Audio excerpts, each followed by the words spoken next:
పెళ్ళైన ప్రతి కోడలు చూడాల్సిన వీడియో ఇది. ప్రతి ఇంటి గడప వెనుక దాగున్న చీకటి ఘోష ఇది. పెళ్లికి ముందు ఏ ఆడపిల్లైనా గూడు మారే భయం ఉన్నా తోడు దొరుకుతుందన్న ఆశతో పుట్టిల్లు పెంచడానికి మెట్టినీళ్లు బ్రతకడానికి అన్న గుడ్డి నమ్మకంతో కళ్ళకు గంతలు కట్టుకుని అనామకారణ్యానికి ప్రయాణం కడుతుంది.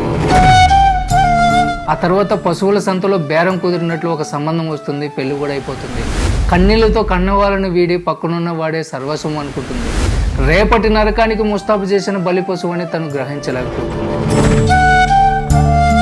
కొత్త ఇల్లు, కొత్త కాపురం, కొత్త మనుషుల నడుమున మోజు తీరేదాకా సాగే కామపు కౌగిలి. పగలు రాత్రి తేడా లేకుండా కామంతో కబలిస్తూ అత్తుకుపోతాడు. బానిసకి వేసే బంగారు సంఖ్యలవి, పంజరంలో పక్షికి పెట్టే పసందైన విందవి. కానీ నా జన్మ ధన్యమైపోయింది, ఇదే కదా జీవితం అని గాల్లో తేలిపోతుంది అనిపించింది. ఏ తప్పు చేయకుండా బ్రతికొండగానే పాడే ఎక్కే కర్మ ఒక ఆడదానికే రాసిందని. ప్రతిరోజు మెంటల్ టార్చర్. పిల్లలు పుట్టిన తర్వాత కొత్త మోజు తీరిపోతుంది. ఆ ఇంటి వంటగదే ఆమెకి ప్రపంచం అయిపోతుంది. ఇల్లు ఊడ్చే చీపురు, గిన్నెలు తోమే సబ్బు, వాటితోనే మాట్లాడుకుంటుంటుంది. ఇంట్లో వాళ్ళందరికీ జీతం లేని పని మనిషి, గాడిద చాకరీ చేసిన గడ్డి పోచంతో కూడా విలువ ఉండదు. ఉల్లిపాయ కోస్తూ వచ్చే కన్నీళ్లలో తన బాధను దాచేసుకుంటుంది.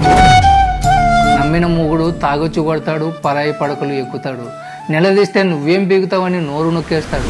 ఇంట్లో వాళ్ళు కూడా వాడికి వతాసు. తప్పు వాడిది, కానీ నరకం మాత్రం ఏమిది. దెబ్బలు ఒంటి మీద పడితే మానిపోతాయి, కానీ అక్కడ పడేది క్యారెక్టర్ మీద. ఇదంతా భరించలేక కన్న వాళ్ళకు చెప్పుకుందామని పుట్టింటికి వెళ్తే అక్కడ కూడా వెన్నుపోటు. సంసారం అన్నాక ఇవన్నీ మామూలే కదమ్మా, సర్దుకో అంటారు. ఏం సర్దుకోవాలి? నాశనమైన జీవితాన్ని ఏం చేయాలో దిక్కుదోచదు. వదిలేసి వద్దామంటే పిల్లల భవిష్యత్తు, పరువు అనే బోటకపు మాటలు అడ్డుగోడలై నిలుస్తాయి. చావలేక, బ్రతకలేక ముందు నొయ్యి వెనక గొయ్యిలా తయారైపోతుంది. అసలు నేను ఏమన్నా తప్పు చేస్తున్నానా అన్న భయంకరమైన అనుమానంలోకి వెళ్ళిపోతుంది. ఇవన్నీ భరించేలోపే ఆమె సగం జీవితం సంకనాగిపోతుంది. పిల్లల చదువులు, వాళ్ళ పెళ్ళిళ్ళు, ఈ గోళలు. అసలు తను ఎవరో మర్చిపోతుంది. అసలు తను చేసిన తప్పేంటి? మోసం చేసిందా? ఎవరైనా చంపిందా?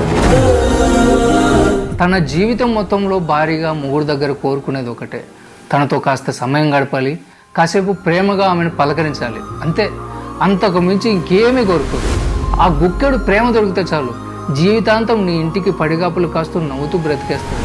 కానీ తన జీవితం మొత్తం వెతికినా కూడా ఆ ప్రేమ దొరకదు, ఆ టైం రాదు. ఏ ఆశతో అయితే ఆ ముగ్గురిని పెళ్లి చేసుకుందో అవి ఎప్పటికీ నెరవేరవు అని తెలిసినా కూడా ఏమీ చేయలేని స్థితికి ఆమె చేరుకుంటుంది. పెళ్ళైనప్పటి నుంచి తను ఏ తప్పు చేయకపోయినా ఆ ఇంట్లో ఉన్న నేరస్తులను భరిస్తూ, ఆ గుక్కెడు ప్రేమ కోసం దాహంతో అలమటిస్తూ, చివరికి తనకంటూ ఎవరూ లేక కన్ను మూసే ఒక అనాథ కోడలు.